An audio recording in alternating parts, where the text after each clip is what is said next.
Okay, so we've got a lot of news to go over, and recently I've heard something unrelated to D&D, but it is more so about Magic the Gathering, Wizards of the Coast's other property that is like a major seller in the card gaming sphere.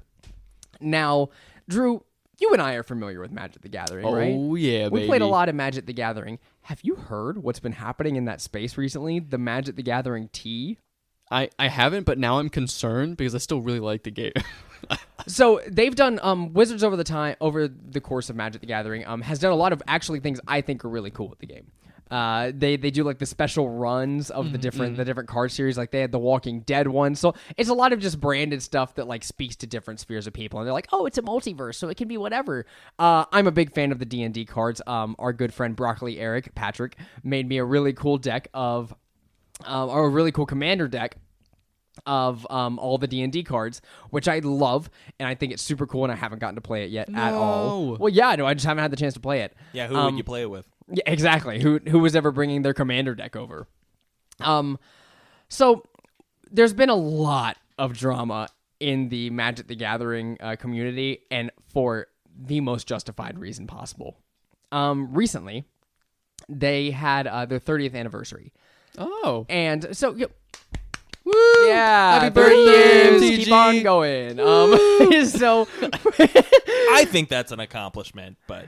Yeah, I would say so. 30 years of kinda Magic sad the we didn't bring a Gathering, cake, though. great job. And, you know, if you had to design what you would do for your anniversary, like, you'd probably go, like, back to your roots or something, right? Maybe you'd come out with some new designs for old cards, or maybe you do a rerun, but it's like a 2022 version of, like, some old prints and stuff, and maybe they're a little more modernized. Yeah. Well... There's a reserve list for the Magic the Gathering cards that they're like, we will never print these again, so that way they hold their value. Oh, you know what? I think I did hear about this. And you're not supposed to like reprint those cards. You're not supposed to touch them. And Wizards announced for their 30th anniversary, we're going to be reprinting a lot of our old like first edition cards. And especially some of those that are on the reserve list. But don't worry, we've got a solution.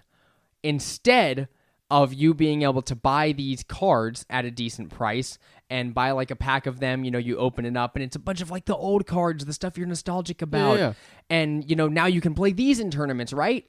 We're just going to reprint those cards, sell them for a pack of 4 boosters for $1,000. And I'm not even kidding. $1,000 For 4 boosters? and you cannot play them in tournaments. They are only reprints of these cards, so they're only a collector's item.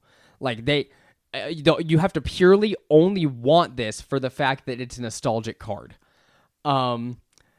So they took something that like.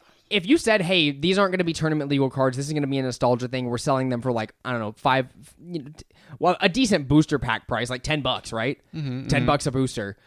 Sure, whatever. These are $250 a booster. And you can only buy them in packs of 4. That's how many cards come in a fucking booster? I don't know, like 10 probably? 8 to 10 probably. That's ridiculous. Yeah. So that's $25 a card.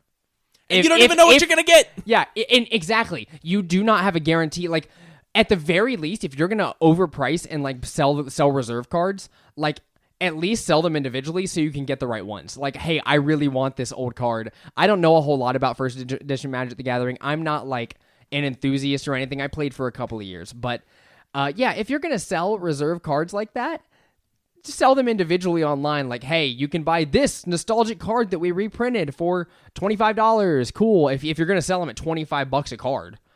Like, that's insane. You're not picking and choosing. You might spend $1,000 and just get stuff that nobody cares about from the first edition.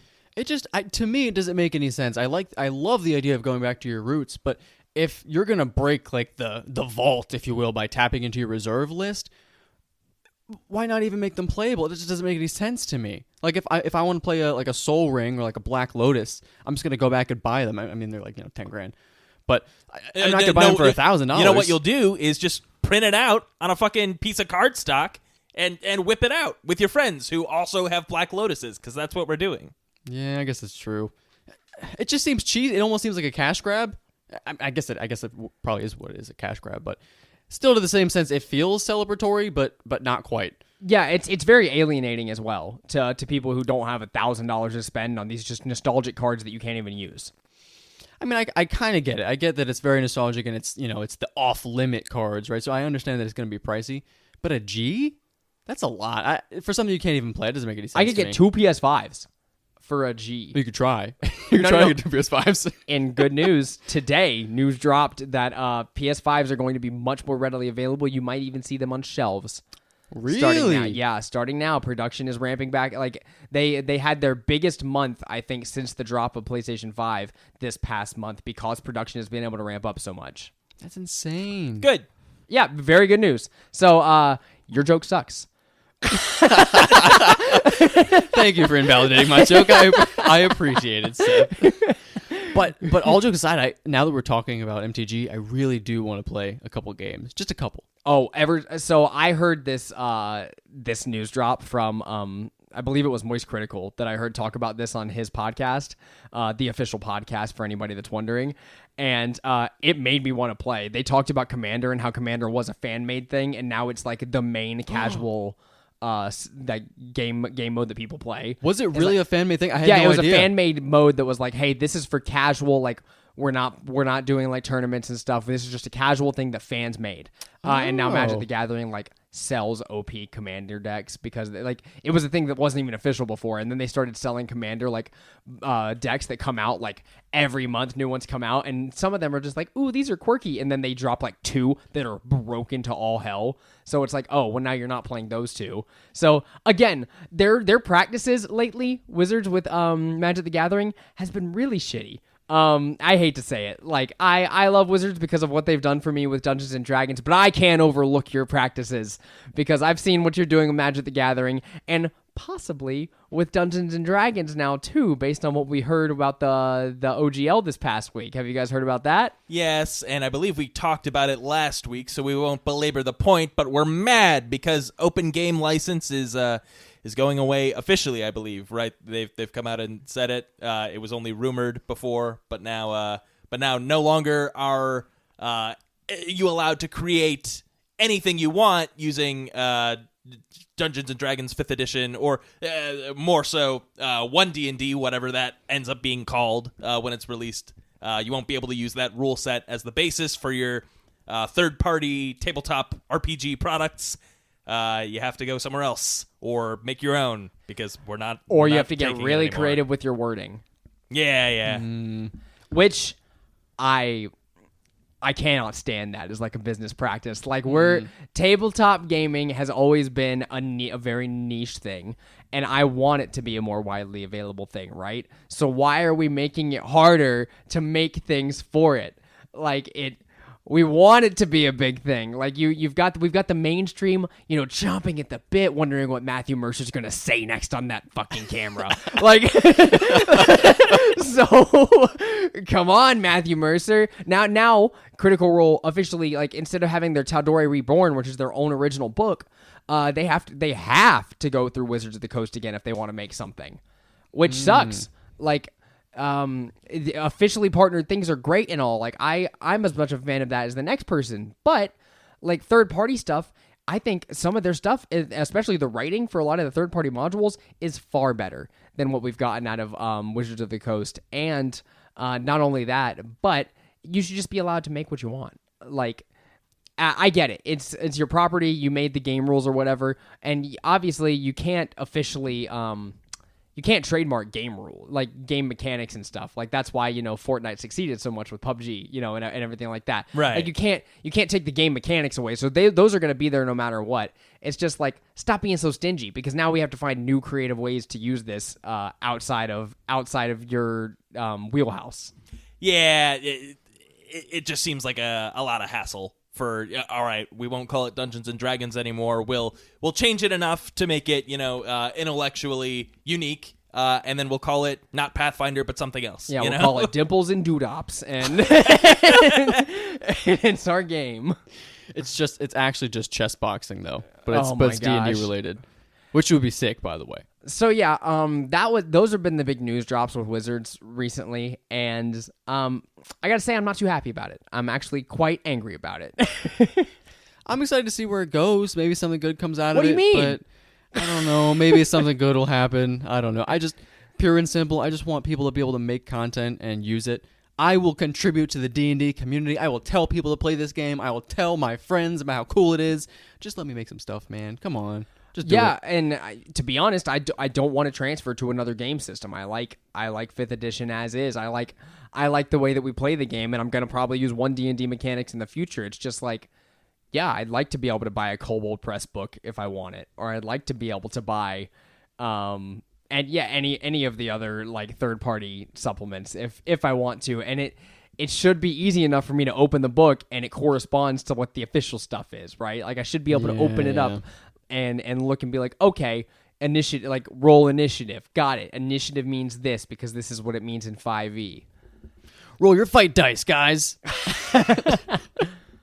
You guys think this might be because that's an interesting point. I mean, we know that we like playing 5th edition, and Pathfinder came about when people really like playing 3rd edition, and they didn't like the changes to Dungeons and Dragons back then. Do we think that maybe there's... I mean, as far as I know, Pathfinder 2nd edition is a lot more like 5e, but do we think there's the potential for a new player on the scene? Like a new Paizo? Yeah, something that comes out. I don't think so. I wouldn't want to switch to something just because it's like 5e. I think whatever we do, it'll probably still be in the whatever 1D&D is and everything next, because I feel like we're not really those guys that are like so. I'm okay with changing rule sets and stuff. Like I'm totally cool with that because I just like what Dungeons and Dragons has to offer. There's a lot of like legacy behind it. There's a whole lot of characters and stuff that you just won't necessarily get if you go switching over to something like what they did with 3.5. So I'm a big fan of what Wizards of the Coast has to offer when it comes to like their legacy.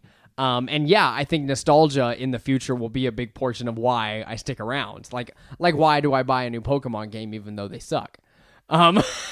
Because the Charmander is not in Temtem. That's why. And so yeah, when it comes to the future, yeah, maybe we'll see someone come out and try to do it. I don't know if we'll have anyone succeed unless they are just a highly esteemed influencer. Now, like say someone like Critical Role came out and said we are making our own system. Yeah, that might do it. But if in the case of like D&D is not going away, 1D&D, especially it evolving, is still going to hold a lot of the systems that 5e already has, and probably, based on what we've been seeing, even better systems that are more fun. So, given that I think they are making good evolutions actual gameplay-wise, then no, I think it'll still be the popular one. Yeah, I mean, it just depends. Because for our group and who we are, I don't think that... Yeah, I mean, you're right. I think we're corporate shills and we'll do anything to play Dungeons and Dragons with a capital D. But two of them, yeah, maybe even two of them.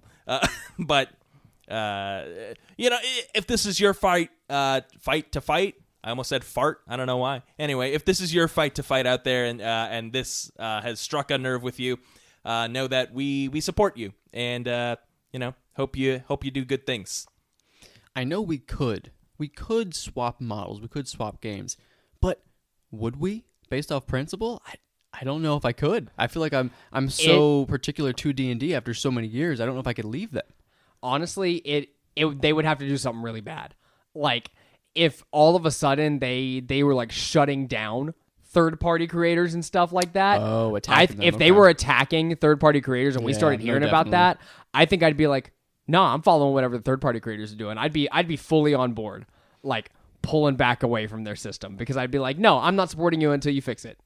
No, I agree. It's a weird thing to hear, because I play games, cough, Dead by Daylight, where the developers of this game, they don't listen to their community, right? They kind of do whatever they want.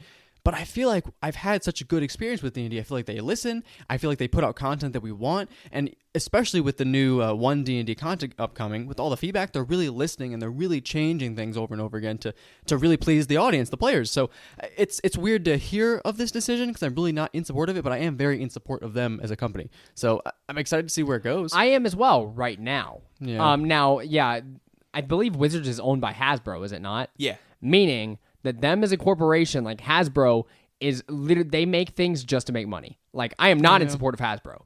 I do like Wizards of the Coast because they make my favorite game. So, yeah, but I am not in support of Hasbro only because Hasbro, like, they print, like, the same toys over and over, like, different things with, like, slightly different versions because toy collectors will go out there and be like, oh, my God, I gotta have this new one because the shoes are blue. You know? So... Gotta get those blue shoes. Well, I mean, there are a lot of people like that. Like, for instance, I've seen on Instagram just, like, people who collect, like, Teenage Mutant Ninja Turtle stuff. There are a lot more people that collect, like, old TMNT toys and stuff than you think. Oh, for sure. And you know, for the record, I've never met anyone who would collect toys and display them on a shelf. No, Hint, no, hint, no. wink, wink. Definitely looking not. at all of the D&D minis that we've that money's going directly into Hasbro's pockets. You ever think about that? Well, is WizKids owned by? Yeah. Okay, well then I will. If Wizards of the Coast turns out to do some shitty stuff, I'll sell them. I'll get new ones. I'll get new ones on the third-party market, where Hasbro won't make any additional money from your purchase. Will profit greatly. Wow. I could have one of those stands at like the convention where you're selling all your stuff.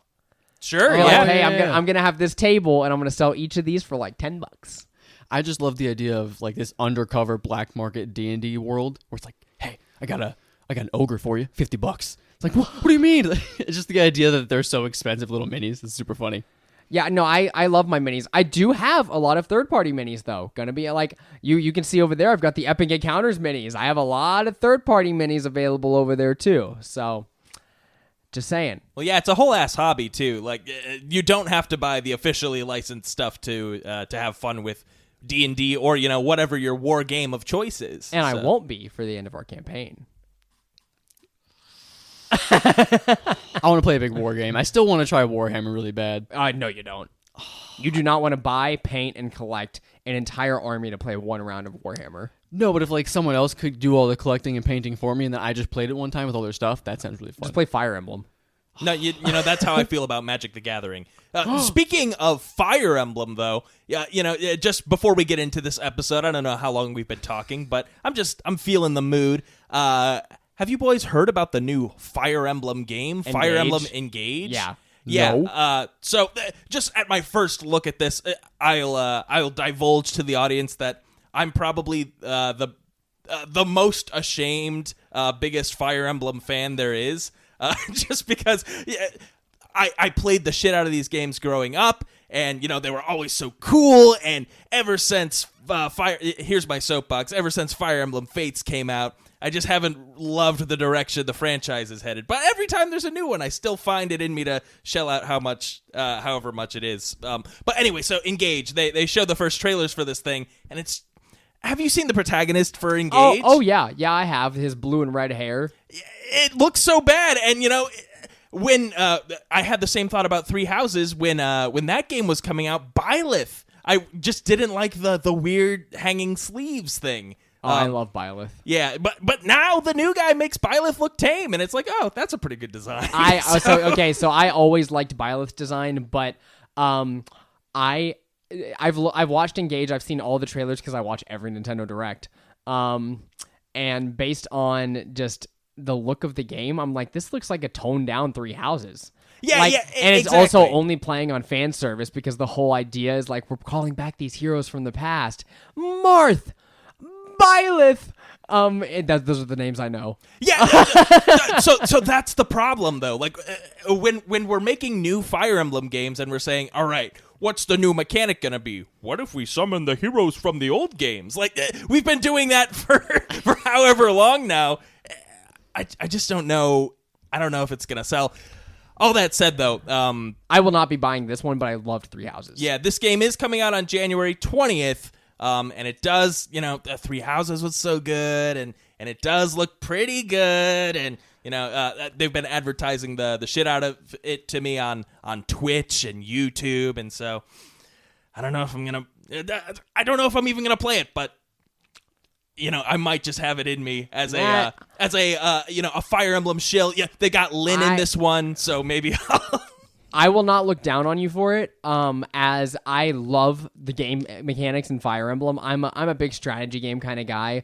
Like, just this past week, I don't know if you guys have heard of Demio. It's I believe that's how you pronounce it, but it's a VR game that's much like D&D, and you can play it co-op with other people. So my cousin and I, he got a Quest for Christmas. He's like 13, and so I put on my Quest. I bought him Demio, and the two of us played, and it's like they give you a bare bones story for why you're going into this dungeon, and then they tell you what to do. And so you go into it, and it's basically all the dungeon crawling combat mechanics from D&D, and you're standing over a table in VR, moving miniatures around, and pieces are coming at you, and you're playing the heroes. Now, to balance it out for two people, you have the option to play two pieces and two characters and two characters, so that way you have a balanced 4-person party when there's only two of you. And in very much that same fashion, it's just like Fire Emblem, where it's like you're moving spaces on the board, and in order to get them close enough to do an attack or whatever. And I had a blast playing this game. Like, I love games like that. I played Fire Emblem Sacred Stones when I was younger, and I played Three Houses. Those have been the two that I spent like the most time in. And yeah, I really love Fire Emblem. I think they're awesome games, and I love the story of Three Houses. I feel like it's some of the best storytelling we've had in Fire Emblem, just because, the first half. I think the first half was much stronger than the second half, because the second half kind of went off the rails, where I was like, what the heck is happening? and I'll be honest, I still haven't finished it. Well, the first half is great. Yeah, first half I was having a lot of fun. Second, so I did the Blue Lions path, the boring one, because I heard everybody call it the boring one, and I was like, I'm going to support this man, the blonde guy. Yeah. And so I supported him. I went Blue Lions, and his story was pretty dull, I got to say. Lame. I'm excited to hear about Fire Emblem, because I still have not played this game, still the only one at this table to play it. And I know you guys mentioned it's more difficult to get some of the older games, so maybe I'll just jump in on this one. Maybe this will be my first Fire Emblem. Do I have to play them in order, you think? No, but I feel like you'd have a terrible time. So like the whole central it's game a JRPG, mechanic, man. Well, it's a strategy JRPG, so it is similar in a lot of ways to D&D. So you could jump into it, but I don't know what the story is going to be, but like it's all centering around these rings that summon like heroes from the previous games, and it just seems like a lot of weird fan service to things that aren't super nostalgic even. Like, what, Three Houses came out in 2019? Yeah. That game came out 3 years ago, or close to 4. But anyway, why are we calling back to that one already? No one's nostalgic. It's the one that like the most people know about right now, only because it's the one that was on the Switch, and the Switch is like a crazy selling console.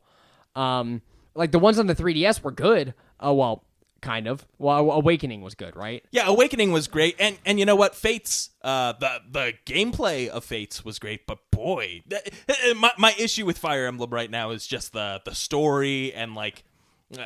I don't know. There's too many boobs in it, you know? There weren't so many boobs in Fire Emblem. There weren't that. I didn't feel like there were that many in Three Houses, based on the other games that I play. No, that's fair. Three Houses was a step in the right direction as far as I'm concerned. And so based on the games that I play, like Persona, where there are a lot of boobs in Persona, where it's like, oh yeah, this character is sexualized, but damn, that move they did was so cool. So yeah, I like Fire Emblem, but I will not be picking this one up. I watched the trailer the first time that I saw the trailer, and I was like, nope, that one is not for me. I need the trailer's story to pick me up instantly, or I am not playing, because as we've discussed many times, I'm all about the narrative. I saw the trailer for Fire Emblem Engage, and I was like, gameplay looks cool. I don't care about that. Yeah, no, I was right there with you. I saw the first trailer and said, you can't do this to me again, Fire Emblem. And you know, I was promised a remake of Fire Emblem 6, or the one of the ones that came out in Japan, and you know what? I think they canceled it. I'm pretty sure they did. It was supposed to be on the Switch, and instead we get Fire Emblem Engage. So, Well, you guys kind of talked me out of it, but then Zach said there was too many boobs in it, so I might have to buy it now and just give it a Drew, try. based on my experience with you, you'll play 4 or 5 hours of Fire Emblem and go, I'm going to go back to Pokemon. Yeah, these games do take 50 plus hours to get through. So And he's only put 4 or 5 years into DBD at this point. So Not quite. I'm going on 3. It's not a big deal. I was thinking about this in the car earlier today. I was like, I need to ask Drew on the podcast how he commits so hard to one game, especially like you said, whenever a lot of times the developers don't even listen to the community. It's just too fun of a game. The idea that I'm constantly battling other people's minds to outsmart them in a chase is super fun. And as a matter of fact, I'm talking about how much they don't listen, but I do have a dog tag now with the DVD logo on it. That's kind of cool. Malik got it for me for Christmas. It was pretty legit. So, yeah, no big deal. I'm like DBD Army now. So, basically in the service. I mean, well, that's interesting and all, but I guess we discussed it in the past. We just play games differently. It's too fun, man. I can't put it down. I have not been picking up a whole lot of games recently. Normally, I'm able to start off the podcast with, "Hey, I gamed in this way this week. I did this gaming wise this week. I played a little bit of Demio. I jumped a little bit back into Wildermyth. I've been kind of on a D&D light game grind. I jumped back into Wildermyth, got through to the 4th arc in a 5-arc campaign, and lost my characters. No. It took me probably 7-8 hours to get there. And they have these things called incursions. And at this point I had 6 party members because throughout it, you're collecting some new people. You get to customize them, add their abilities as they level up. And I had a couple of characters that were hey, these characters are retiring. So what I did is I really wanted to roleplay it. So I split them up. I had 2 characters that were retiring at the end of the arc. So I was like, you're in charge of this party of 3 and you're in charge of this party of 3 and you're going this way. Oh, that's sick. I named my group Three's a Crowd. And so I was basing everything around parties of 3. And so because the whole intro thing was 2 of the adventurers from the Legacy were going into a cave and rescuing this guy, and there were 2 of them, and they're wow, we can't come up with a name. What do we come up with? What's the name of our group? We're thinking about starting an adventuring company. And so I called it Three's a Crowd because the third guy was like, what have I joined? So Three's a Crowd is going all over the realm. And if you guys haven't seen Wildermyth, it's this indie game that is very much like D&D. It tells you a story. It's procedurally generated, and you go through D&D like battles. You have D&D like abilities. It's very much if the computer was your dungeon master, and it was very bare bones, like a bare bones module, what would it look like? So it's really fun. So I was going through, and I get to the 4th arc. Now, I've gone through 3 full story arcs because what they do is they do a short story arc that takes usually an hour and a half, 2 hours to get through. So a short story arc, and if you're like me, you do every mission in the story arc and then go to the place you're supposed to be going. So you go around the whole realm, head to the place you're supposed to be going, and then you fight a big boss, and I was pretty much just demolishing at this point. I was leveling up perfectly, I was fighting perfectly. I'm just on the normal difficulty, and I was like, man, this is too easy. I'm gonna have to ramp it up next time I play. And then 10 years pass, 10 or 11 years apiece. So, and then it tells you what your characters do in the meantime. You all come back as another thing starts happening, and the story continues and flows, and it's a 50-year story arc that your characters are going through as an adventuring party, and some of them die of old age, some of them retire. You get used to it. That's cool. Their kids come into play, etc., etc. So I was playing some Wildermyth, and I get to the 4th story arc, and these things called incursions happen, which are when certain subsects of enemies, because usually the campaigns focus around one type of enemies, so a Storm King's Thunder focusing on giants. Well, during every now and then, an incursion might happen where oh no, gnolls are raiding one certain area of the map, so you need to go stop that. So I was like, okay, I'll send these 3 from Three's a Crowd over there, and these 3 are going to go work on scouting this area out so we can all come back together and do some missions together. Because you got to be very tactical about it, which is fun. And I've never had trouble with an incursion, so I was like, it'll be easy. So I send those people over there. I get there, and the incursion's you're actually only allowed to have 2 adventurers for this mission. And I was like, well, okay, I'll pick the greenies. No. And so I was like, well, it's up to you 2 ladies, because it was 2 girls from the mission. And I was like, all right, ladies, show us what you got. So I throw them in. I'm doing the D&D combat, and you're also commanding the townspeople that have decided to do take up arms as well. Oh, that's sick. But I start clearing enemies out, and I'm doing really well the first few turns, and then all of a sudden there's more. and more and more, and I'm starting to get overwhelmed. And my mission is take out all the enemies, so I have to do it. no. But I only have 2 of my heroes out of the 6, and I'm like, this is going to be too hard for me. And I've failed a mission once or twice before, so I was like, okay, worst that happens is my character dies. So like characters can die, or a character can get maimed, where like literally they lose a limb or something like that. So like I've had characters lose limbs and get them replaced with like hooks and stuff. I've had characters get cursed. One of my characters, my favorite character from this campaign, I made a story choice because I thought it was an interesting story choice, and he turned into a freaking like Kenku. Like his head turned into like a raven basically or whatever, and then slowly as the stories go, and once his head turned into a raven, I was like, well, we're committing, he's a Birdman. And so man, he was my favorite character from my party. And so he doesn't look like he did anymore, he's a bird. And so then slowly as time goes on, as you finish story arcs and stuff, it's like, hey, would you like to progress the transformation? You get to choose whether the transformation continues to take them over or not. And and every time I'm like, we already committed. Yes. And sometimes it'll be a detriment to some stats. You get extra abilities and stuff. Like he was like a wizard sorcerer type character, and I swapped and I made it so like now he has melee abilities because he can peck people and curse them too. Oh, that's sick. He's actually. like a lycanthrope. So yeah, as the entirety of this campaign has been going on, 2 of my ladies going in, and both of them got maimed, so they both lost limbs and had to go retreat. The incursion continues, so I'm like, okay, we know we got to go hardcore. I'm sending my current favorite adventurer and the bird guy. So my 2 favorite adventurers, I was like, you 2 can handle this. Go stop that incursion, and both of them got maimed. No. At this point, I had 2 adventurers left that hadn't lost limbs in this fight. And so I was like, I'm too stressed to do this. Control Alt Delete. No, not Control Alt Delete. I was like Alt F4. And then I have not gone back into the game because I know that I'm going to lose my last 2 as well, and I'm going to have to restart.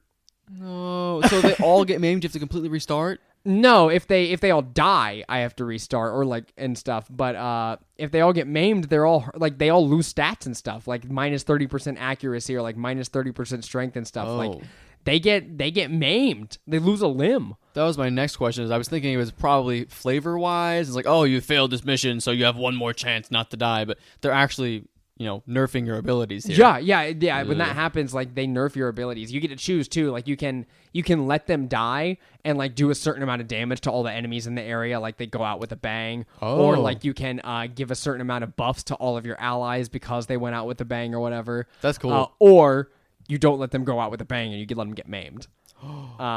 So the real thing that stopped me from winning this fight is that I only got to have 2 of my adventurers, and all the townsfolk are too weak to fight, so they just kept dying.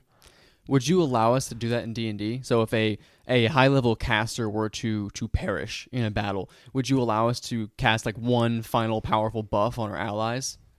No. That would be pretty sick.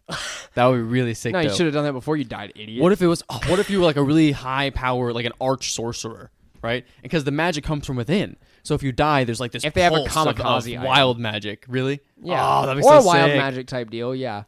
Maybe a boss. That. A boss? Okay. Yeah, but we've had bosses kamikaze before. I've seen a cool house rule where like if you drop to 0, you can choose to to die outright, but when you do that, you get an extra turn instantly, and all of your attacks are crits.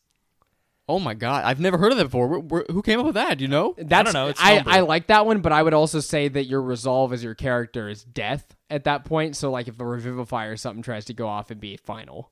Yeah, no, I would agree. That's crazy. You have to refuse your soul coming back just so you can get this one last like your character's barbarian resolve turn is of final. damage. They wanted to get this. They wanted this to happen. Like maybe they got the killing blow on the boss, like the BBEG, but like that's it. Oh, see, but I really like the idea that's not even about combat, right? You go down in this fight, whether you're a wizard or some sort of cleric caster. So you go down, but you use your last turn just to send a message to like your loved ones or something one last time. That's pretty sick and dramatic. That's right really there. cool. I like that. That'd be pretty sick. So Wildermyth, very cool D&D like game. Check it out on Steam if you got it. But we should probably go ahead and talk a little bit about our topic today, which is very much like what we're doing right now, where we're going to go into a story time about a recent Christmas one-off that our boy Drew ran for us. So we probably won't be able to go into the entirety of the story and everything, but we'll give you the spark notes on it, kind of talk about the characters that are present and what our mission was. And First of all, welcome to Table Talk Friday. My name is Seth Pittman. I'm joined by my two lovely friends, Andrew Romano and Zachary Carvon. How are you boys doing? You know, Seth, I'm feeling pretty good. I'm pretty sleepy, but I have a cool Dead by Daylight dog tag, and I'm excited to talk about this incredible one-off. Pass it to Zach. Well, you know, I'm doing great as well, and I'm just super excited to be talking about Christmas 2 weeks after Christmas. So, and when you all hear this, it'll be even a little bit later, I think. So, enjoy your mid-January Christmas or whenever you're listening, and yeah, I guess we'll get right into it. So first of all, I'd like to go ahead and thank our producer Eric, good old gamer, on the other side of the microphone, on the other side of wherever you listen to this, good old gamer. We haven't actually asked you that yet. So if you'd like to join good old gamer as being a producer, you can find us on patreon.com/Table Talk Friday. But this week, we're going to talk about our Christmas one-off last week. So, Drew, would you like to go ahead and give us the premise? Yeah, sure. So last year, very, very quick recap, is the players were all evil and destroyed Christmas. That's what you need to know. Santa was slain. The North Pole literally fell to the ground. Debris everywhere. And the lights all begin to twinkle out. And that is exactly where we picked up this year, as the good guys this time, but to save Christmas from the monsters that ruined it last year, which were my players at the table. So that was pretty sick. So being able to jump back into, I've never actually been able to jump back into a story that I started telling like that. So that was pretty neat. Felt very almost campaignish, or I guess a long-term life campaign of mine as I run the next 15 Christmas one-offs in my life. Hopefully they'll all connect. But the premise is that the players started here, and as they start in this rubble-filled North Pole location, they get to meet with the Leaping Lords, which are clearly the council of the North Pole. They run Christmas, they run the toy factories, they keep track of where all the elves are at and the naughty list, everything. They are the head council here. So they meet with this council of the Leaping Lords, and as they do, they kind of divulge information of what's happening at Christmas at the North Pole at this time. As all the lights are going out, the snow in the North Pole is actually melting, and Christmas is literally leaving the spirit of this area. So it's becoming less and less festive. So the players need to go do something about this. They can't go steal back the jingle bells because there's no time. There's hours before day breaks, Christmas Day hits, and no toys have been delivered because Santa's gone at this point. So after speaking with the Leaping Lords, they quickly find out they have to find a secondary power source to the Jingle Bells, which we'll get into in just a minute. But after meeting the Leaping Lords, which were all interesting members of Christmas history, you had Kevin McAllister, you had Walter Hobbs, Buddy the Elf's father there. I didn't catch that first time. I had every member of the Leaping Lords written down, and their what they were the head of or the chief of. John F. Kennedy was also on the council. Why was he there? Because obviously it was... Were you prepared to roleplay John F. Kennedy? No, absolutely not. Absolutely not. I wasn't sure how much time we have because normally my one-offs run a little late. So I was like, well, I have 11 different people they can meet right now. I don't have accents or anything ready for them, but I have titles, and so we'll just pick something off the fly. I feel like you would have been better off with Teddy Roosevelt, but he is a teddy bear, and he looks like Teddy Roosevelt. Oh, I love that. See, but I love the idea that it was an inside job done by the North Pole, and they needed him for insider information. So he was the president of, what was it? The president of the Pole or something like that, and he gave insider information on different countries around the world because he was so beloved by the people. Yeah, some crazy that. Ask not what Santa Claus can gift to you, but what you can gift to Santa Claus through your service.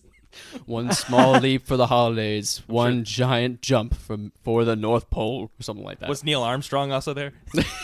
No, I just like the moon race, you know. So you did skip over a massive, like probably the coolest thing I think you did all session. Oh. You started off with breaking the fourth wall. Okay. As you jump in, telling as the Christmas narrator, all of a sudden, Drew starts addressing us as the players one by one as the narrator is like, oh, you guys are the ones that messed Christmas up last year. Yeah, and, to make it all theatrical, we don't usually do this, but Drew put on a fake beard, and he had, a special costume for several of the characters, specifically the narrator, and then also another one of the Leaping Lords. Yukon Cornelius. Yeah, Yukon Cornelius from from Rudolph the Red-Nosed Reindeer. No shame if you forgot about that guy, but he's also a I famous did not forget Christmas about character. him. No, well, because last year I was sort of adjacent to Yukon Cornelius. I was Jack Lumber. That is true. Yeah. See, I don't know how people would forget about Yukon Cornelius because I feel like Silver and Gold's a straight bop from Christmas history. So I don't know how you forget about that. But I really did enjoying the breaking the fourth wall. That was for a couple months now. I had anticipated doing it, and I was very excited to talk directly to the players versus the characters themselves. And so starting out as this narrator who had introduced himself a little bit last year. I had done a little bit of the narrator as actually telling and narrating the story itself, but I want him to be a real character this year. I wanted the players to experience something very different at the table, which was playing themselves for a solid minute as they talked to me and were like, no, fuck Christmas. Funny enough, I was not prepared to do. But I liked that everybody picked up the trope of, like, because you told us what we did wrong last year, which I liked. You remembered a lot of the story that I didn't remember. So you were like, yeah, and this happened, and you did this. And all of us came up, like, after the first person did it, we all said, and I'd do it again. Yeah. And it was literally like a whole thing, like, aha, we're bad boys. And I was in the villain mindset after that moment where I was like, aha, I did the bad things. And then I walk in as Slushy, the Christmas toy, the toy Christmas Sentinel.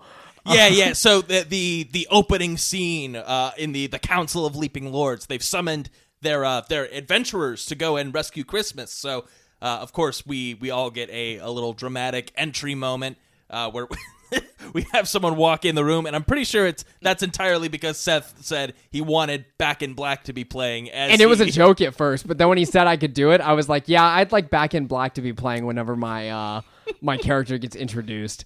And so then Drew actually did it. He got Back in Black ready, and I had ski goggles and a gourd that looked very much like a large club as I walked in, because one of my weapons was a maul.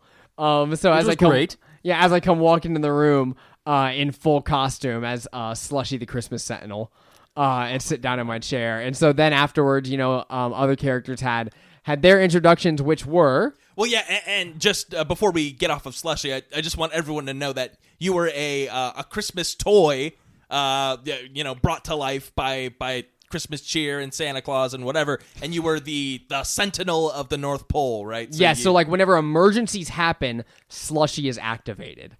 The Sentinel of the North Pole. The Sentinel of the North Pole. And so emergency had happened. Santa had recently been killed.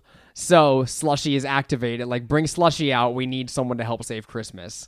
And Slushy had never left the North Pole at this point, and this was the first time he was being asked to. Normally it's just like minor attacks, maybe a white dragon makes their way to the North Pole or something like that. And Slushy classic. Yeah, Slushy needs to help out with defending that, or the many abominable snowman attacks in the past.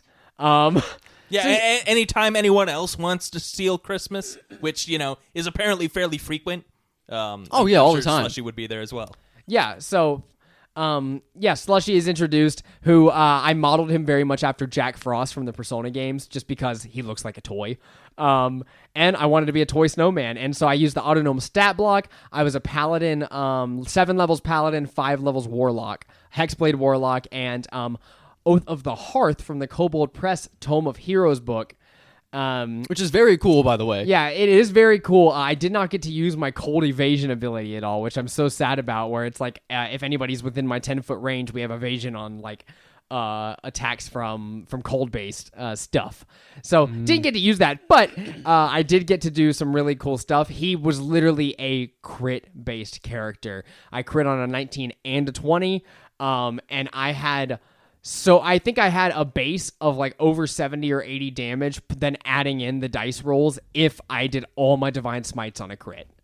It was which legit. I can only do that like 3 or 4 times at max in a row. So they wouldn't even all be at max because some of them would be using first level spell slots. So 2 times for max damage in a row. And it ended up working out really well, but which we'll get to later. So other than Slushy, we had 4 other characters at the table. Yeah, so Slushy walked in the room, and then my character walked in, who was, those Coke commercials with the polar bear? I was a polar bear from the Coke commercial. Named Coca. Yeah, Coca. Last name Cola Bear. And so I was actually I was a shifter.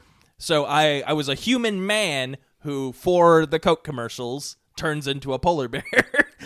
And so I had that whole spiel going on. I loved Coca. Yeah, just a very laid back guy. So I was mostly 11 levels barbarian and 1 level monk, just to like really sell when I transform into a polar bear. Which I also had a special magic item that let me, when I shift, I become a full polar bear. None of this half shifting stuff. So it was very fun to just say, yep, and now I'm a polar bear, and I'm going to hit him with my polar bear claws. But I also know Kung Fu, because I did train with the Kung Fu Panda. So, so an important thing to note about I mean, if you see the commercials, they just seem so athletic and like, so dexterous. They're not falling through the ice, but they're like skating around and stuff. So I thought it was fitting. So in any case, that was my character.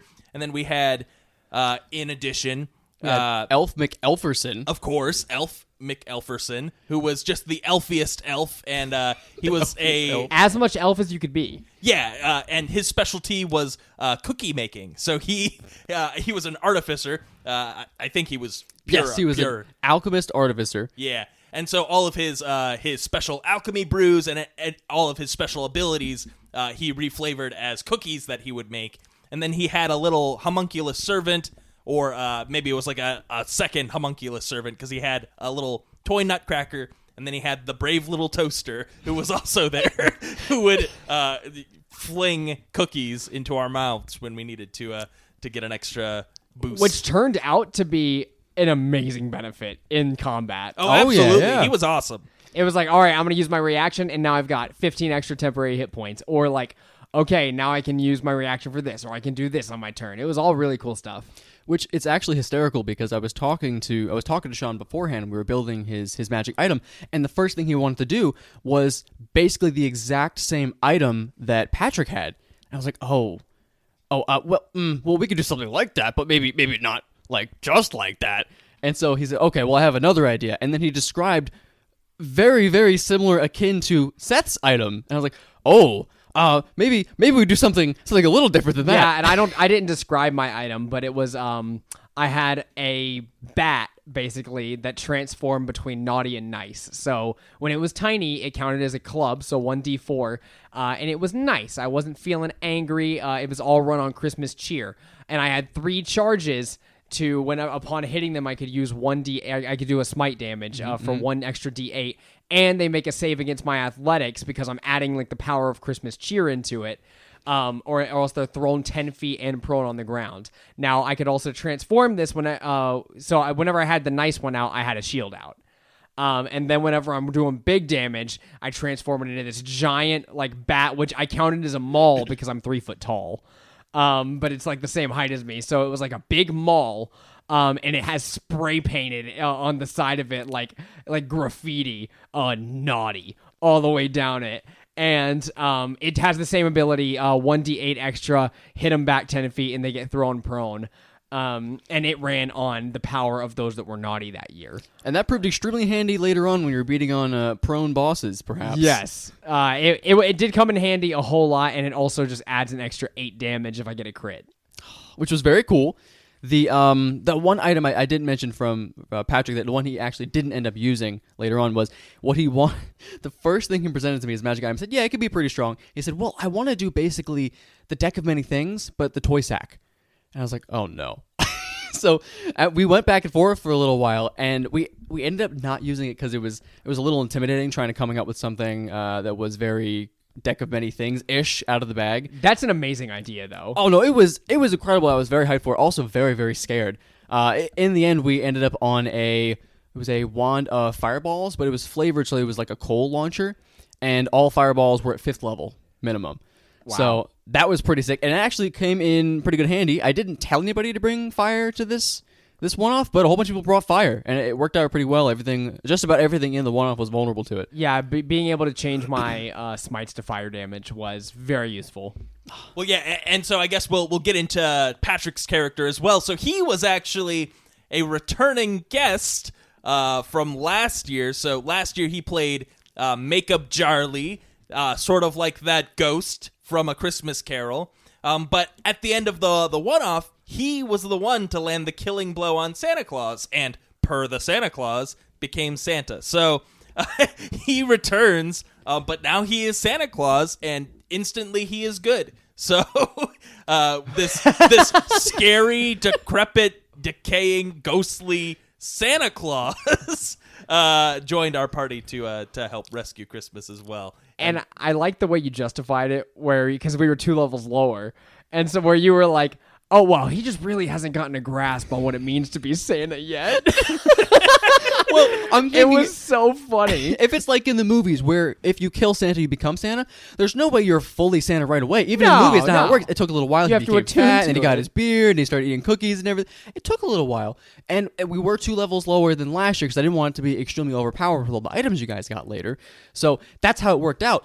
And just to be perfectly clear, last year after we finished the one-off, Patrick told me one thing. He said, Drew, I don't want to play Santa next year. I have it in a text, right? I have it circled and everything. I had it screenshot. I'm like, okay, perfect. That's fine. I can make that work. In November, Patrick reaches out to me and starts talking to me about Santa. And I said, Patrick, I sent him the text. I went back and I found it and I circled it. I said, Patrick, you told me you didn't want to play Santa right here. And he goes, oh no, this is all I've been thinking about all year. I want to play Santa. So I rebuilt the one-off in November. Oh my god. I was like, are you kidding me? That's You wanna be Santa? that's a whole ass Patrick move. Absolutely. But I couldn't turn it down because I did want someone to play Santa kind of secretly. Yeah. So it worked out well. It was a big reveal. It made me laugh whenever I heard the change, and I was like, he's doing this bit again? No, it wasn't the chains, it was the jingle bells. Oh, right.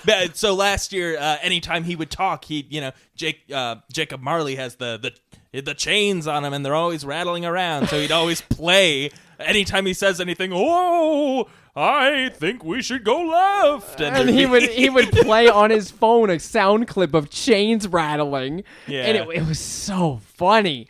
And so he comes in this time with the jingle bells. And I guess his chains are transforming into jingle bells. And it was very funny. And he goes, ho, ho, ho, it is I, Santa Charlie.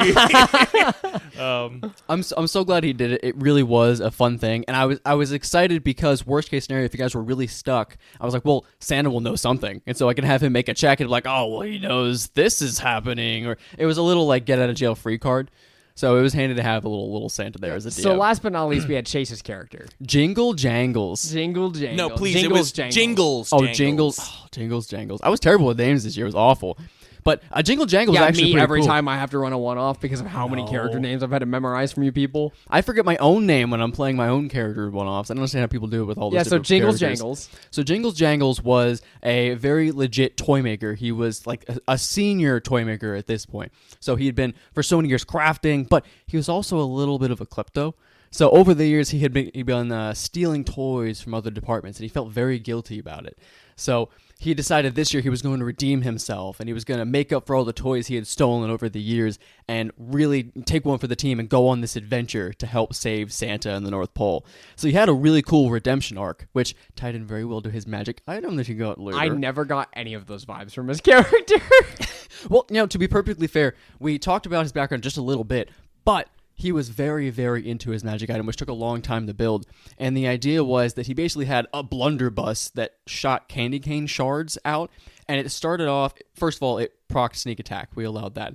And then at first it would do a D4 extra damage.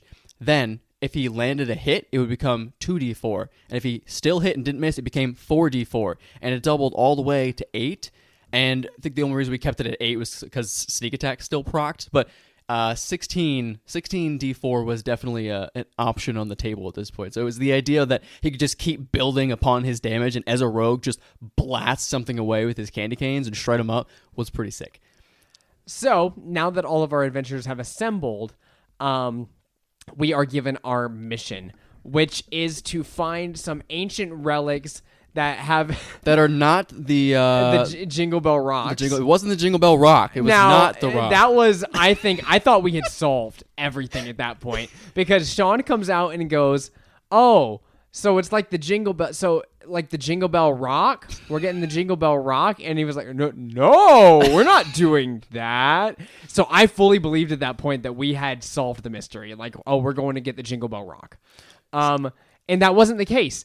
But it was similar to the case as we all, what was his name that we got on? Yukon Cornelius. Yukon Cornelius is going to escort us to a secret Santa lair where we can get some relics in Santa's, like, in his vault of sorts. That way we can save Christmas with these relics. It'll kind of turn the tides, bring things back to normal, and give us the power to solve Christmas. Right. Yeah. And so they were foretold to be the source of the power of the Jingle Bells, which were, from last year, we knew these were super powerful, like, artifact-level magic items. So whatever the source of that would be, it stands to reason might be even more powerful. So we get on this ship, and we... The ship? You get on the ship? Sleigh. Sorry. Santa's sleigh. I only think of it as a battleship because you put the ship out in front of us. So we go load up in Santa's sleigh, given that we have Santa with us, and we start riding off into the nighttime. Along the way, flying out of the North Pole and through, like, very large mountains, very treacherous terrain, as we're flying in a blizzard, all of a sudden, swarms of humbugs begin to surround us. And so goes about an hour and a half of our night as we try desperately to combat these humbugs. Now, these are swarms of bugs that fully encompass our ship, and we can get up close enough to hit in melee, but every time you hit them, they just come back. It's like we're doing no damage. So we're all... I could feel it a little bit where I was like, I'm getting a little frustrated because I want to kill something. I used some of my smites on it. I figured we would have a short rest after this. We did not. And also along the way, there's just treacherous terrain going on.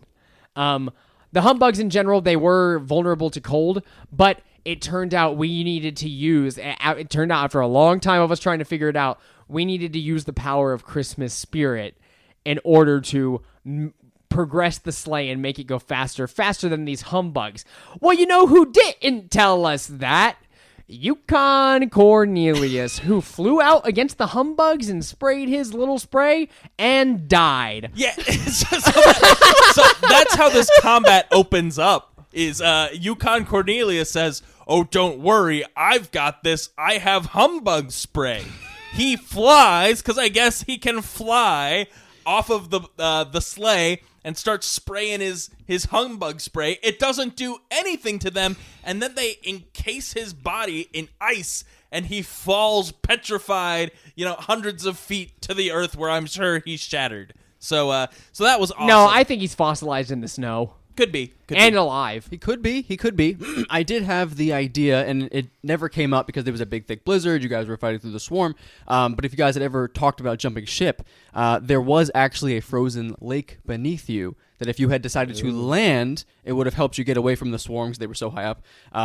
But you could have fallen through the ice. And if you fallen through the ice, it would have ended up with a different kind of skill challenge, which would have come in very handy because Zach actually had a swim speed, which would have been very helpful to everybody if you guys went through the ice. No, yeah. Instead, in my polar bear form, I decided, you know what? We could use a little bit of some Christmas spirit, and so I pulled out a Coca-Cola. I winked at the camera, and the engine went, and then we managed to fly away from the humbugs. And I just want to mention again, still as a polar bear, there was no one who was there to like hold the reins. I think Jingles Jangles was trying, but he didn't roll too well on his animal handling check. So ultimately, it's Coca-Cola polar bear who grabs the reins and pulls them up as we're about to crash into the peak of an icy mountain. Yeah. So, and I will mention, I was getting a little frustrated because I could tell like very quickly that something was off, like that we weren't going to be able to do this combat-wise. And every time I would mention it, everybody would be like, but I can power up our hits. Let's use our entire abilities and like fight these things. And I was trying to say, I was like, guys, it's obvious as every time we hit them, he says that they're filled back in. We can't keep hitting the humbugs. That warms my heart a little bit because I had the idea that I was going to scare you away with these bugs. Like, clearly you cannot defeat them.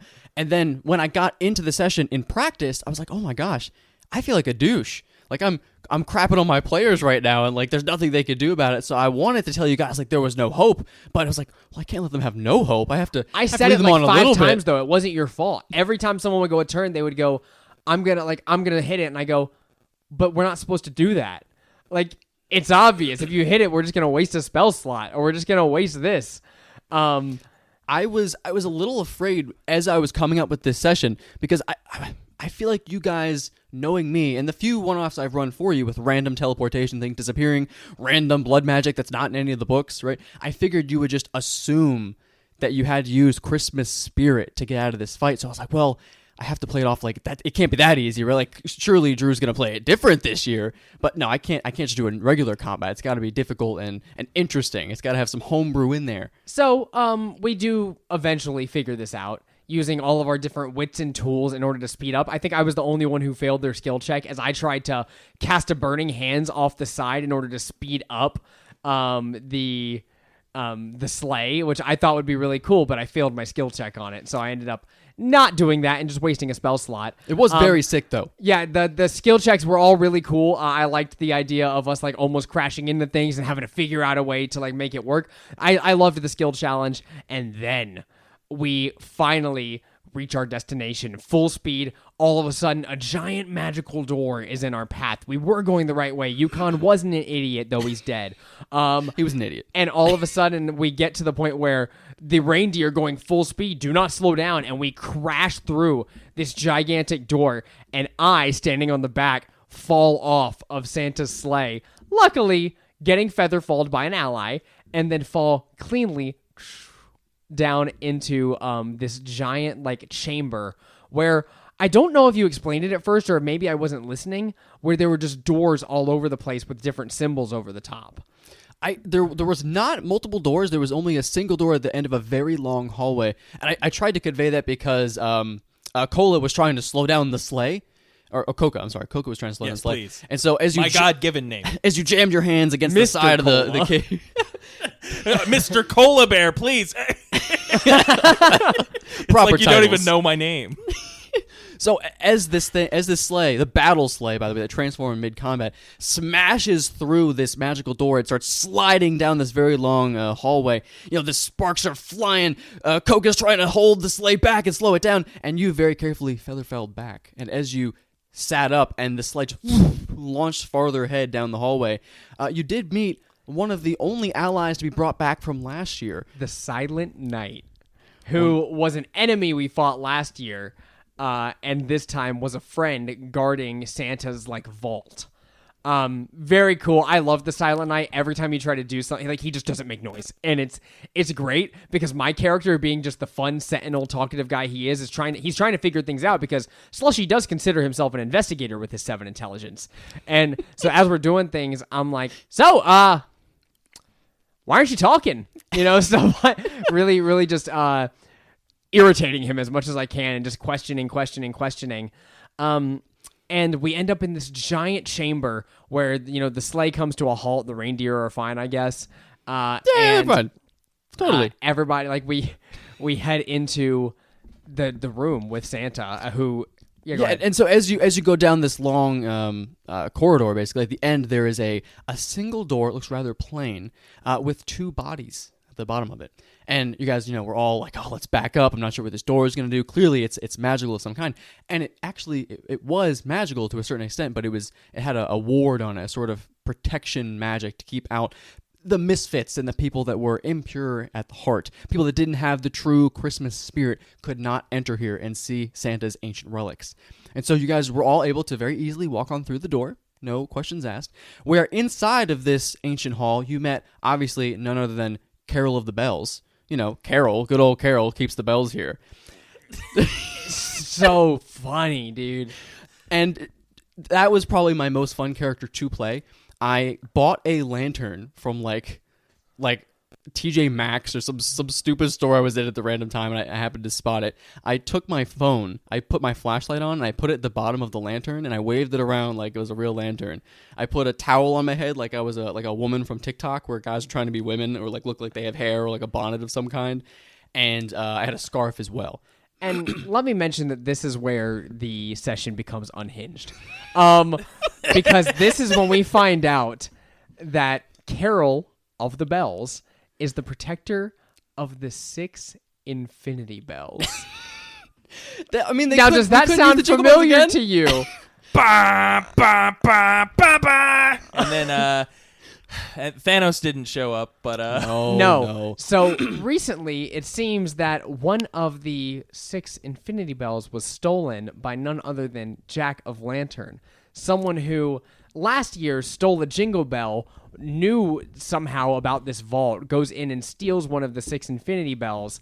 I didn't really understand how or why he only grabbed one. I guess because it's difficult to grab more than one. So the idea was that you could only grab one because Carol would only allow you to grab one. You guys didn't try to grab more than 2. I thought you might. I thought you might just pull all of them off the wall and give them to one person so that you had the Infinity Gauntlet power, which I would have allowed you to do. So it was interesting you guys didn't. You guys all kept it, one each and did your own power. It only seemed right. Like when we were all there, they were all calling to each of us individually. Well, yeah, and these items, as we found out, were all super powerful. So as you described, like, ooh, this one calls out to you, Slushy. Ooh, this one calls out to you, Coca. And then you start whipping out these homemade magic item cards and like sliding them over all secretively so we can read what they do. And the energy in this room, in the room at this point, is just pure excitement and glee. Yeah, as we're all like Christmas. It was like Christmas. We started reading through the abilities, and we just were in disbelief at what you're about to allow us to do.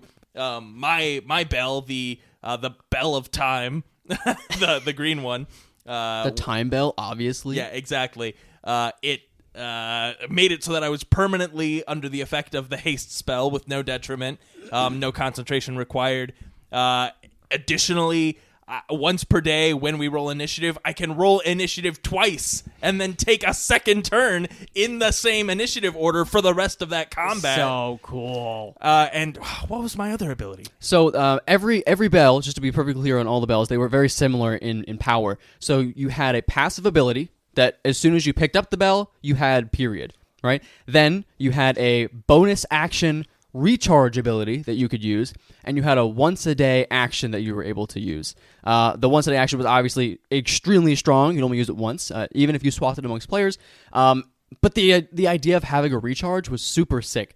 Zach, yours was actually when you used your bonus action to activate it, for the next full turn, I think it was back till your original turn. Oh, yeah, until the end of my next turn. Yes. I have advantage on everything. Everything. And if I had advantage previously, I get double advantage. And then that doesn't just apply to rolls of the D20. Oh, no. Not at all. Also, all of my damage dice are also doubled until the end of my next turn. So, yeah. That was awesome. All of the Infinity Bells had really cool ones. I feel like Zach and I can talk mostly about like what they did for our builds. So for mine specifically, I had made a crit build, and Drew had told me at one time, like 2 months ago, like, make sure you remember criticals. And I was like, remember that. Oh, okay. And oh my God. You underestimated me, Seth. So my recharge, my strength score automatically just became 30. So as a paladin, 30 strength score. I was Hexblade, so I could use charisma, but let's use the higher one. So my strength becomes 30. We go to my bonus action ability, which when it recharges allows me to make my next hit a free critical hit. Just my next one, I could do a critical hit, which comboing that with Divine Smites is insanity. And then my once per day ability to All a Good Night is what it was called. What a good name. Allows me to change all of my damage dice to D20s for this attack. Yep. So let's move on before I explain what I did. Well, just to be perfectly clear, to fully explain the power of this spell, as we clearly understand having 2 turns of combat with Zach's ability, at our table we do have a homebrew critical rule where when you roll a natural 20, you don't roll your damage die twice, you max out the first roll and then roll it again. Right. Because we want it to feel like a critical hit, no matter what. Yes. So if you roll all ones, that's not really going to feel like a critical hit. If you roll full damage and then add on top, no matter what, you're rolling more than what you could possibly roll. So critical, but it does make it deadly for the players as well. So all the players get their really cool bells. All of them have really cool abilities. And the reality bell is the one that's stolen, the one that can kind of morph and shape the world as is. Yeah, and so when we think about these infinity bells as well, they're all sort of, and Drew, you sort of explained this to me on the car ride back. They're all sort of tied to like ways that Santa does what Santa does. So, obviously he needs to morph time and space and reality in order to be able to deliver all these presents in one night. He needs the power to move his sleigh that fast. He needs the mind to keep all these children's presents in order and make sure that, they go to the right place. He needs the soul to really encapsulate Christmas. Exactly. Christmas To encapsulate Christmas spirit. Yep. So you had the Christmas spirit in the soul bell. The reality bell was the hardest one to come up with. I figured Santa would obviously need some extra help, camouflaging from, God knows, like anti-tank, aircraft, military base. He doesn't want to be detected, Yeah, he doesn't want to be detected. Yeah, and he has to morph himself small enough to fit in any chimney ever. Of course. Or make the chimney If there bigger. wasn't a chimney, I mean, he's got to make one, clearly. So you have the ability to shape reality with that bell. The space one powered the sleigh itself. It helped it actually teleport and move around better. Obviously, you have to cross continents, and so he would plane shift around with it, basically. The mind one was all about the naughty list, just like Zach said. The time bell I flavored so that it was all about sugar. And I Googled it, and I checked.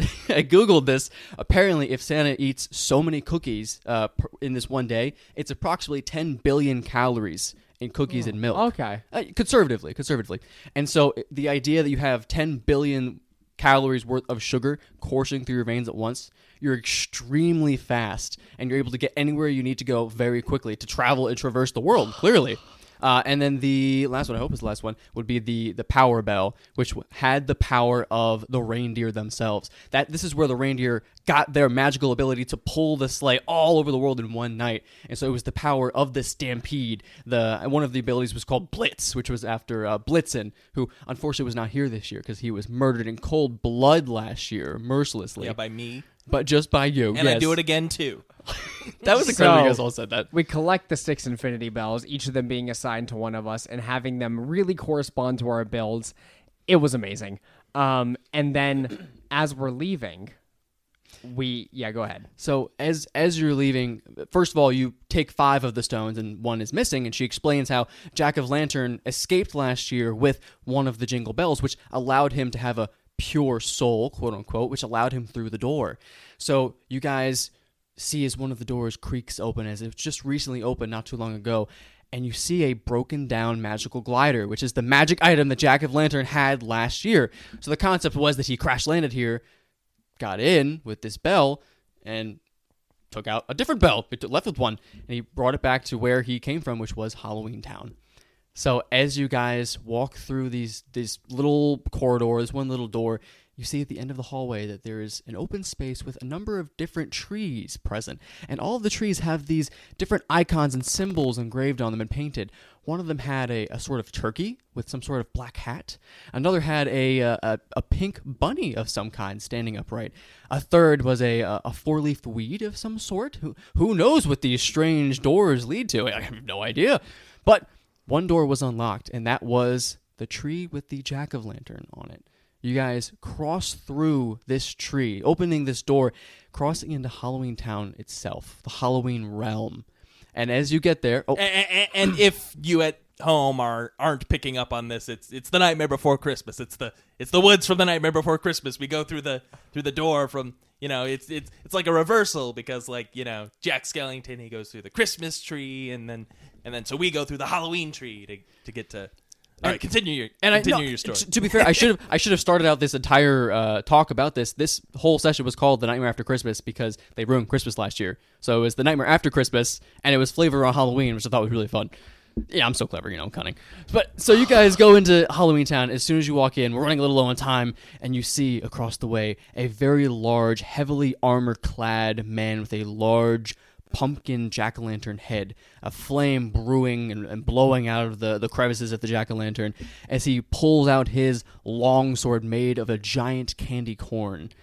Looking off to his right, you see what appears to be a little swarm of humbugs flying into a green sheet that is Oogie Boogie himself, the Boogeyman from The Nightmare After Christmas. So at this point, they were heading to Santa's, right, to get Christmas stuff. So they were actually waiting for you guys at this point in time. They had just received the reality bell, which was allowing them to shape and shift their realm into Christmas. Right, before Jack-o'-lantern went back to his 9 to 5. Yeah, absolutely. He's got to go back to his 9 to 5. I had it so he was behind the scenes. If you guys really had the time and wanted to go meet him, he was nearby. So you guys could have gone to meet him, but the epic fight that ensued was far more satisfying, I think. So as you guys begin this fight now, with the Pumpkin King himself wielding the reality bell and the power to shape reality, it was an interesting fight. You guys open up by unleashing the fullest extent of your powers of these new relics that you have, these infinity bells, and going all out. I think Seth did close to, 280, maybe No. I did 349 damage on my first turn. So we start out as Coca grabs me and runs me full speed up next to the Pumpkin King until eventually then, he gets a couple of attacks in and we start off combat strong and then turn switch over. It's my turn. I take out that bell, drag it down my naughty bat, pull it back, jump up and whack the Pumpkin King using all of my abilities in one turn. Absolutely. So I used Blitz and I used To All a Good Night, and with my critical hitting the Pumpkin King in the head, I did 349 damage. This is Divine Smite plus Eldritch Smite plus my magic items D8 plus my weapon damage plus Great Weapon Master plus everything. I ended up having like 9 I think it was like 9 dice that I was rolling all at one time, all D20s maxed out and then rolling them. So minimum, 160, 180 minimum, I think, at the crit? Yeah. Pretty close. Yeah, it was like 180 or 200 minimum, and then plus the dice rolls. So I ended up at 349 damage, destroying this man right away. He was not dead, but it dealt far past half of his health. It was disgusting. I had it set so this man had originally 400 hit points, and I was like, it's not enough. So before the session, it was a couple days before, maybe I decided, okay, we'll go 500. That should be okay, just in case Seth goes, baller and destroys him in one shot, which was very cool because I had anticipated the reality bell coming into play after, because obviously everyone was going to unleash the power of their bells, and the reality bell shaped the battlefield. If any of the players used it, they could have redrawn the battle map and changed the music itself, as well as put different features onto the map. They're completely, really just breaking the fourth wall all the way. That would have been super cool. I was hoping someone would grab it, but also was like, I want this fight to be really good. We never got the chance. So, not Jack-o'-lantern, the Pumpkin King, first of all, goes down, and everyone is gung-ho about defeating him and run over to Oogie Boogie, ignoring the reality bell, which as they do, it activates its passive ability and instantly has him regain 25 hit points. And I had it exactly worded that way. Not death saves, nothing like that. It was you regain 25 hit points. Therefore, he got back up. And as he got back up, he used the bell to create a scroll of resurrection. He split the battlefield in half with a large wall and buried his main combatant, which was Seth at the time, Slushy the Snowman, under 10 feet of snow, which did not prove worthy, as he used a fiery smite to melt all the snow. So I got my blitz back, so I did another, I recharged my blitz and did another fiery smite. Less damage this time. It was still over 100, I believe. But so only over 100. Yeah, oh man, less damage, but I was able to melt away the snow and knock him down again, which was sick. And so this fight kept on going. A number of people got to use their bells, including Patrick's character, who, using his ultimate ability, got to cast a 12th level summon elemental, I believe it was. Yeah. So the special ability of was that the soul bell? Yes, it was it was the space bell, because it was all about refueling the sleigh itself. He had a recharge ability that would give him extra spell slots, whatnot. So I like the idea of overcharging your spell with all of this energy. Yeah. So it allowed you to cast whatever spell you want, whatever spell you have at 12th level, which is just a weird thing to think about. And Patrick was very creative with this. Oh, absolutely. I was Yeah. so proud of him because he's sitting next to me and he looks at me and he goes, I'm going to create the strongest elemental anyone's ever seen. And he did. He created an elemental with like 140, 150 hit points or something like that. Insane AC, It might have been crazy 130. damage. And yeah, insane AC and 6 attacks because it was a 12th level spell, so it gets 6 attacks, half the amount of the level it was cast as.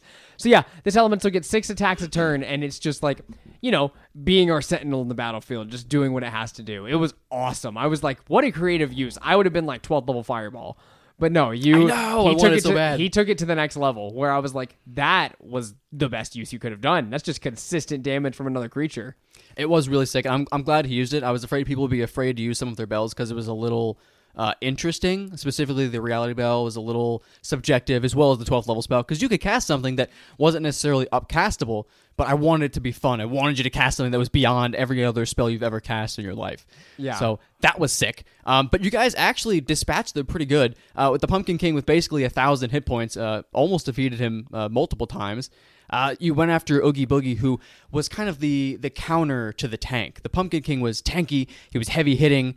He had a very cool recharge that he did not get to use because you guys were just mollywopping him, where he basically used Stone Edge from Pokemon, but with candy corn.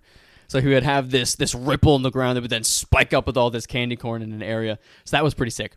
But Oogie Boogie was the counter to that. He was very dexterous, and he was very charismatic. So he was using his How legendary... much health did he have? 250. Okay, not that bad. I could have taken him out one turn. You could have one-shot Oogie Boogie, but it was so much more fun to do Pumpkin King, and I figured you guys would all go for the Pumpkin King first because he was so much more menacing. But Oogie Boogie could use his legendary actions to basically teleport around 40 feet at a time, sending his swarms to then go pick up where he left off, teleporting these short distances. And also his other legendary abilities that he had all revolved around gambling. Because in the movie, Nightmare Before Christmas, not mine, it was all about gambling and rolling dice, right? He was a gambler. He would roll the dice to see if he got snake eyes, and he would cheat all the time. So I love the idea of twisting fate and pulling it in his favor all the time. So he would roll these ability checks. He could do it once per turn, and he actually recharged legendary actions if people rolled natural ones, if they rolled in his favor, basically. So he would look at everybody, and I handed out these actual dice from the movie. They're like prop dice that look exactly like his dice in the movie. And everyone would roll this D6, and it was a big gamble. So if Oogie Boogie rolled higher than you, you then had to roll a D20. It was not a save. It was to see which of the numbers on your D20 would then become another natural one. So you began to rot your dice over time. So if you did not win this fight quick enough, you very quickly could have had 5, 8, a crazy amount of natural ones on your die. Which Zach got extremely unlucky with this. Meanwhile, Patrick and I think Patrick didn't lose any and I lost 1. Yeah, and so I ended up with 5 other numbers that could be a nat 1. And so my only saving grace was that I had triple advantage on almost everything. Which didn't always turn in your favor, as 17 was one of them. Yeah. And you rolled with triple advantage the one time and did get a 17. Yeah. So that was the issue. Was my highest number, no matter what it was what we were going off of, or whether or not it's a nat 1 or not. So that did, which I felt was the most balanced and fair way to do it. Well, yeah, you were letting me roll, so we even stretched the rules just a little bit farther because it's Christmas and we're having fun. And Drew, you said if I would get advantage again, then it adds another die. So I was rolling 4 d20s to see if I hit, and I was rolling crits like crazy. So it was fair. So cool. Yeah, and it was completely fair because Zach only had 2 turns per combat or per round. Yeah, so he I feel like didn't get to play that often. Yeah, he needed more. He definitely needed a little more oomph to his artifact there. Yeah. Meanwhile, I'm describing how I go Ultra Instinct and Snap Vanish behind him, and pull out my my Kung Fu Flip and everything. So. I imagine the whole time you're throwing a Coke bottle in the air and hitting, catching it, taking a swig, and then keep going against him.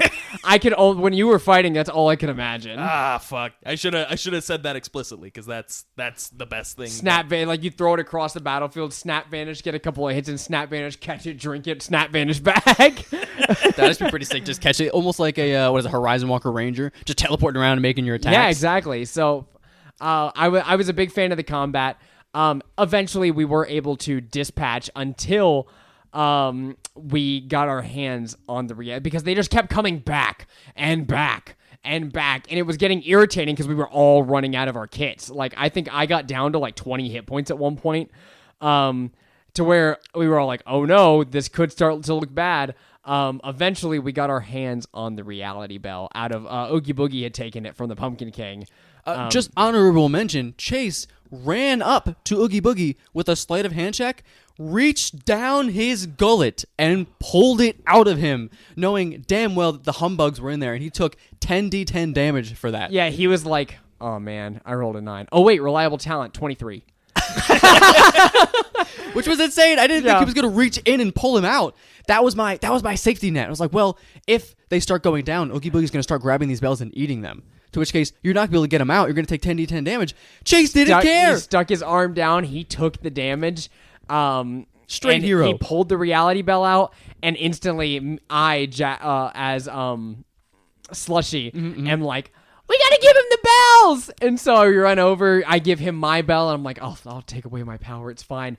I run back as I'm about to, like, protect. I'm like, no, I will carve the path. I was fully ready for Slushy to die there. I even looked at Patrick, I said, I'm gonna sacrifice myself in a blaze of glory. I looked right next to him, and I was like, I'm going down. I'm dying here. And so I ran up as Slushy with like 20, 30 hit points left and tried to grapple, tried to keep him there. I couldn't get the grapple checks off because I'm so tiny. And so I'm basically just staying in the way.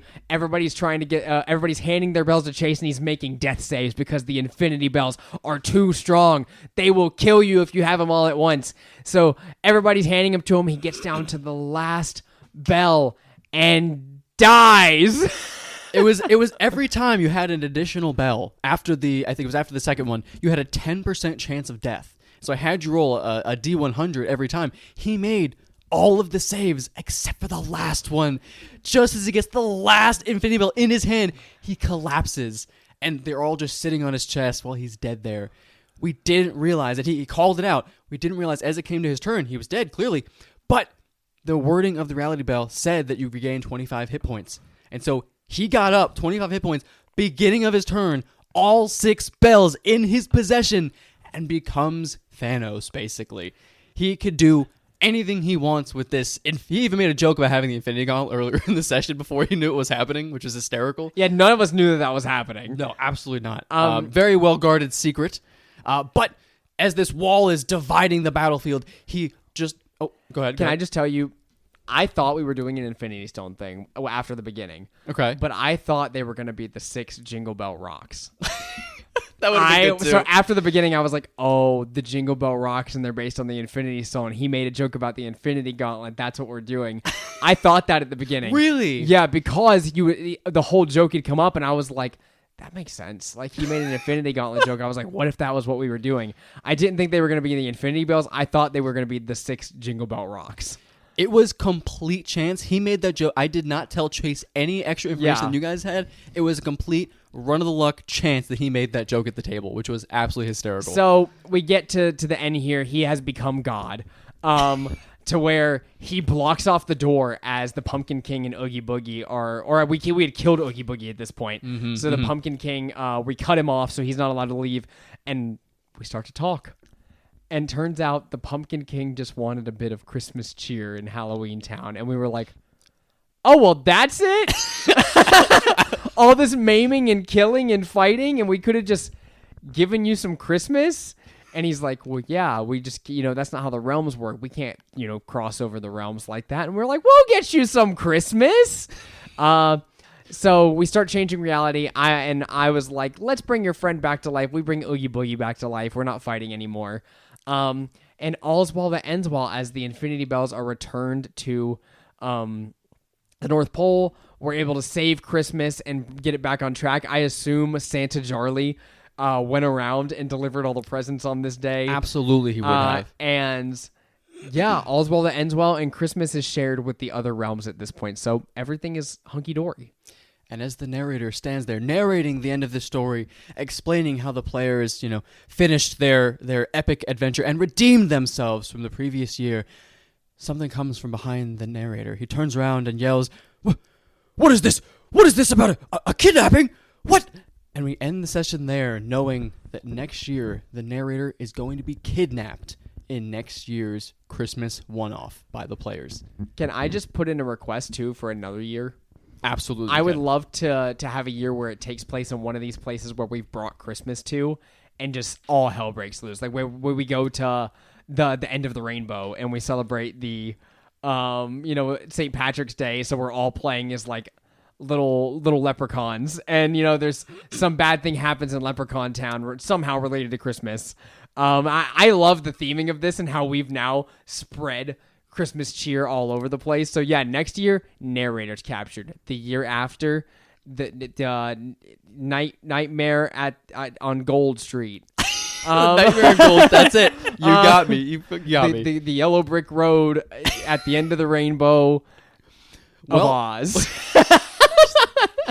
Just keep in mind, you have spread Christmas throughout the realm, so now there's endless opportunities. And I told Zach in the car, I have to keep one-upping myself the power every single year. So one year we don't have to. No. 1 year it was the Jingle Bells. The next year it was the Infinity Bells. And now next year you could harness the power of the narrator, who potentially could make anything happen. He could tell the story completely differently. So I like the theming of switching out our narrator over and over again. I think that's what you're going to do, of like switching out the narrator over and over again and changing the story and being like, and then this happens because I've decided it because I'm your new narrator, Yeah, I mean, I guess if you kill the narrator, like do you Tiny become Tina's the narrator? Wonderlands. I guess you'll have to wait 1 year to find out, Zach. Because we don't have a narrator anymore. He gets taken away. Well, what do we do as the players? What happens to your world? Or are we playing as ourselves to go get the narrator back? Could be. Oh, no. And he's secretly hidden stuff around my house, and we have to actually get up and LARP it. We're no longer playing D&D. We're just murdering people. Yeah, no, we're not. We're not doing that. But I will say, for next year, I do have my character decided. Oh, I'm so excited. I do not. Anyways, thank you guys so much for listening to this episode of Table Talk Friday. I do have to say, please support us on patreon.com/Table Talk Friday, because I don't think we have time to do a whole post show this week with the amount of effort we put into this episode. But thank you guys so much for listening all the way to the end. Episodes are this long over on patreon.com/Table Talk Friday because the post show is included at the end. So if you make it all the way to the end of these episodes, you're missing out on like 30 minutes of solid post show content at the end of every episode. Thank you guys so much for listening. You can find us on TikTok.com or TikTok at Table Talk Friday, YouTube at Table Talk Friday, Twitter at Table Talk Friday, where I have not tweeted in an especially long time. I just haven't been on that website in a while as it burns to the ground. It was always a cesspool, but man, I love a cesspool. And anyways, we are now at the end of the episode. Thank you guys so much for listening. And I need for Coca-Cola Bear to take me out. You hear that? That's the sound of a cold, refreshing Coca-Cola. You know, there's nothing that I like more on Table Talk Friday, a D&D podcast, than drinking an ice-cold Coca-Cola. Psst, you hear the sizzle? That's the sizzling sound of a Coca-Cola. What? You said we're not sponsored by Coca-Cola? Well, why am I here? Okay. I guess I'll end the show now. Goodbye.